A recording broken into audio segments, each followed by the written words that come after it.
Reed, Commissioner of Bonneville County. We also have on the stand here Commissioner John Walker. Our chairman is out today with an illness, so just was not able to be here. So I am acting chair. We'll go ahead and begin by reading the public notice.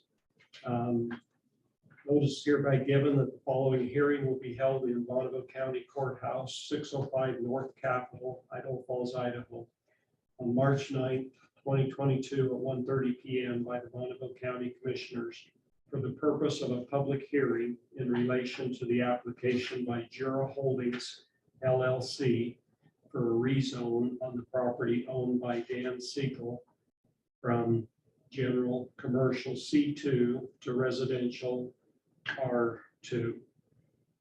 It then lists the general location as well as the legal description and requirements for attending the meeting. This was published and made public on February 22nd, 2022. So we will go ahead and begin by turning time over to our staff from planning and zoning. Do you want to make the planning and zoning meeting minutes and everything part of the record? Yes, thank you for reminding me that. We do have all of the minutes from the planning and zoning meeting, which was held on, when was that? January 26th. Oh, January 26th. On January 26th. We have all of the minutes as well as all the supporting documents that were at that meeting. And without exception, we will make those part of the record here today. Perfect. And with that, we'll turn time over to staff to explain the application. This is Austin Black, Bonneville County Planning and Zoning. If you want to go ahead and move it forward, Gwen. We'll just kind of go over briefly. We've seen this area, this property a few times in the past six to 12 months, I guess, for some comp plan changes, some rezones. So the application that's before us today, as Commissioner Reed mentioned, is a rezone from general commercial C2 to residential R2. It's located north of 49th North, east of Ammon Road and south of Prairie Highway, and is part of lot 2 and lot 4 of what used to be, or what still is, I guess, Beaches Corner Commercial Park at this time. It's platted subdivision. The property has a mixed use land use, which does allow for the R2 zone to be applied for, but it doesn't mean that it's expressly allowed. It's allowed to be considered within that land use. The area we're talking about today is roughly about 4.188 acres. If you go to the next slide, Gwen, you can see here that that's the area that was changed to mixed use in December from a finding of fact by the commissioners to an application to change that land use from commercial to mixed use. So they already have an approved R3 zoning to the south. If you go to the next slide.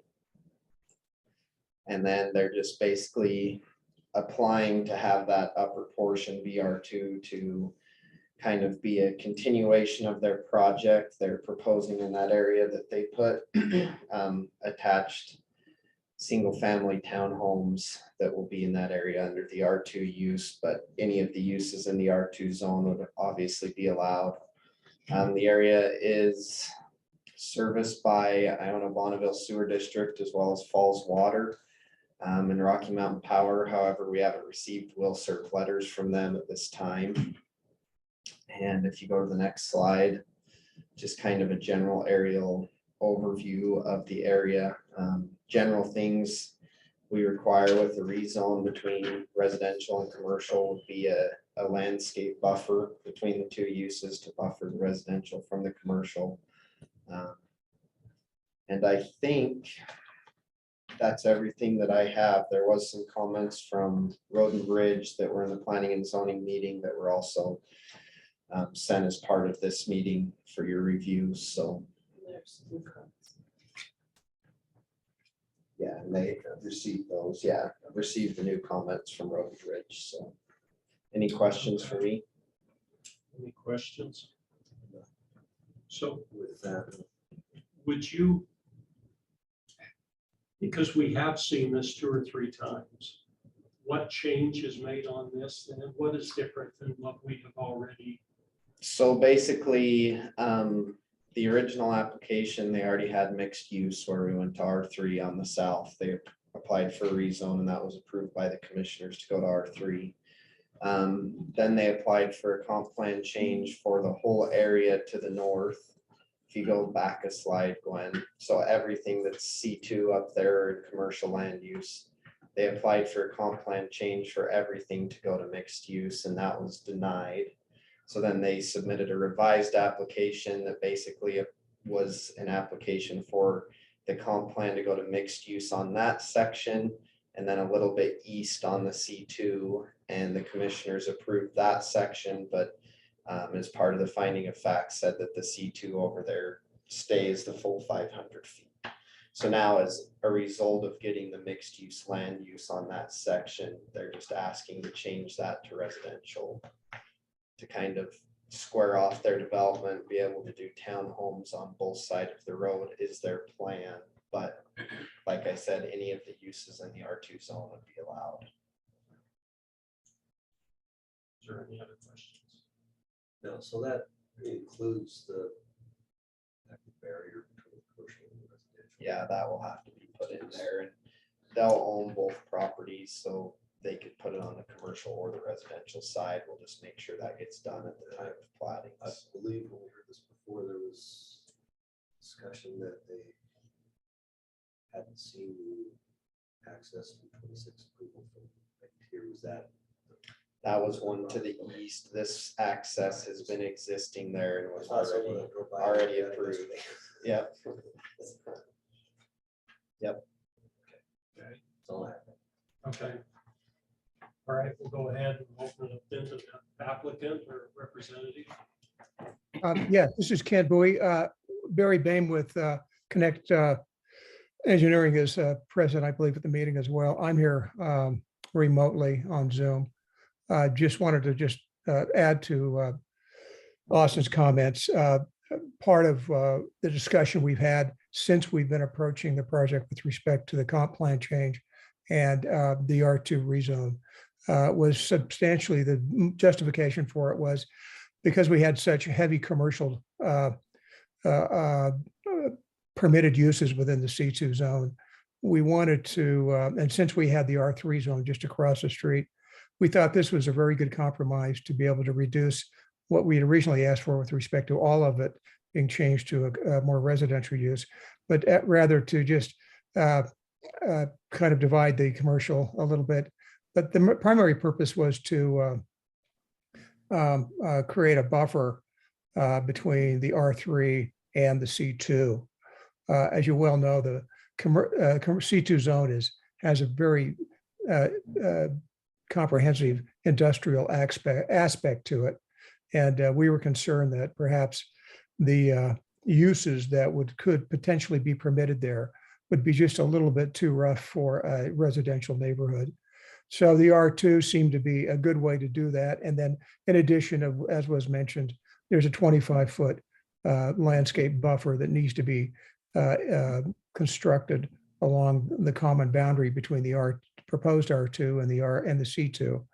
And we think that fits very nicely in a residential plan. We'd be happy to, since we own both sides of those or will own it, we can accommodate that either through the development of the commercial site or through the residential. I think we're leaning towards doing it as a residential development component just to create the buffer early on. So anyhow, we think this, we hope you think this, we certainly think it's a good compromise between going all residential and versus going all C2 on the C2 zone. All right, thank you. Yeah, so Barry Bain with Connect Engineering, 2295 North Yellowstone, number 6. I don't have a whole lot to add. The only thing I think I would add is, we have been talking with Lance at Road and Bridge about, improvements required on 49th, which we plan on doing and will show on the plat process and the development drawings. We have recently gotten those will serve letters from IBSD and from Falls Water. We've been in communications with them throughout the whole process also. So we've really tried to stay open and keep the communication lines open through planning and through all of the different public works and IBSD and Falls Water. So other than that, I think Austin and Kent did a pretty good job explaining it. The intent of the R2 to be able to have residential on both sides of Beach Drive, yet keep the front along Highway 20 commercial. So. Okay. So I should have actually mentioned that we did receive some additional comments from Lance. Okay. From our Public Works Director in regards to these hearings today. We received those just about a half hour, 45 minutes ago. Let me read those into the record, and then you may want to address some of the concerns that he has. So he says having residential growth along Highway 26 with direct road access to Highway 26 is going to cause issues with the travel pattern along Highway 26. The speed limit along this stretch is 55, transitioning to 65. And I'll go ahead and go through all, there's 3 of them here. Thorn Drive was intended to be a commercial depth road with 4-inch asphalt, 6-inch of 3/4, 18-inch of pit run. And then the last one is additional access roads from Thorn into internal lots will set up conflicts with the intersection of Highway 26. He's concerned about stacking and turning movements. Do you have any response to those concerns? I would say that the only thing with that is we do still plan on, like I say, we've been talking with Lance and these are the first we've heard of this, but I did tell Lance that we do intend to keep that road, the commercial section, because there still can be some commercial traffic there. So even though we're planning on changing some of the use, it'll still be a heavier section road for that commercial road. And the developer is also, Lance and the developer wants to put in a ribbon curb along there also to help keep that road intact. And Lance said that he was fine with that also. So we are trying to keep the integrity of that road so that it will hold up to potential commercial traffic. The stacking, as far as those commercial lots, we're pushing those entrances as far away from that intersection as we can. We're intended to have 2 lots there on the bigger southwest portion, and planned to have a cross access easement through there, which we've submitted a prelim plat that shows that on there as well. So we are trying to keep the traffic as far away from the intersections as we can, absolutely. And then plan to minimize the entrances into each one. We're not planning on having continual access to those townhomes come off of Thorn. So it will be more major intersections trying to back out onto Thorn or whatnot. So we are being conscious of the traffic, and we'll continue to work with Lance through those processes as well as he'll see the development drawings as well. I can't remember, and I don't know if you can answer this for me. Do we have a deceleration lane from Highway 26 onto Thorn? I don't remember. Kent, I don't know if you can answer Yes. that. Yeah, Barry, we do have the acceleration lane. We have a deceleration and an acceleration lane that's already been constructed and it is on the highway currently. Did that as part of the original Beaches Corner plat. Okay. Which that was all ITD driven. I mean, the only thing they can really control at this point is how they do their stacking on Thorn Drive, and everything else would be up to ITD to make them do anything else on the highway. Right. I would say also, this is Kent Bowie again, that if there's any need for us to have along Thorn Drive, an additional lane for stacking for a right-hand turn, or going out of the project or coming back in, and we can certainly look at that with Road and Bridge to see if that helps mitigate any of their concerns. But we don't look at, we believe that the amount of traffic would be maybe a little more concentrated in the evenings and in the mornings But throughout the day, more or less, and even on the weekends, we don't think we generate much more traffic than you would under the full commercial development of the entire site, the way it was originally proposed by Mr. Siegel. So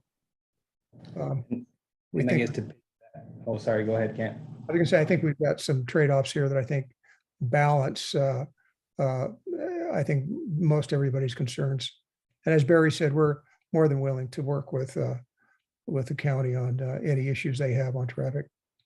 Yeah, so with that, the improvement drawings for Beach Drive and Thorn have already been approved and signed. So we're kind of doing a hybrid of what those are, because they're already been approved, but also trying to add to it to improve it. Like I said, with the ribbon curb, and then if we need to, like Kent said, if we need to add a right, a left, and an in on those, like I say, we're working through those with Lance and plan on continuing to work through those with him. So. Thank you. Is there any questions?